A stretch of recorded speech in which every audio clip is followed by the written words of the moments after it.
Vertici tecnici della Regione qui per gli ultimi controlli per quanto riguarda l'inaugurazione, l'attesa inaugurazione di domani, venerdì 28 maggio alle 11. Anche il governatore del Veneto Luca Zaia sarà qui, centro direzionale per quella che è l'apertura ufficiale del tratto più atteso in assoluto di questa mastodontica opera che è la superstrada pedemontana del Veneto, dal casello di Bassano Ovest del Grappa fino a Montebelluna.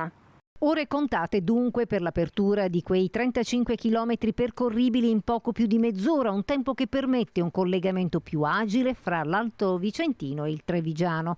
E proprio oggi gli ultimi aggiustamenti con supervisione. Allestito un palco, una tensostruttura che accoglierà le personalità del mondo politico e istituzionale, assieme ai tanti giornalisti che per il momento dell'inaugurazione, previsto per le 11, dovranno già essere presenti da almeno 2 ore per sottoporsi al tampone anti-Covid. E poi tutti su autobus, navetta, con a capo il governatore del Veneto Luca Zaia, a inaugurare quello che è il tratto più importante della straordinaria opera viaria.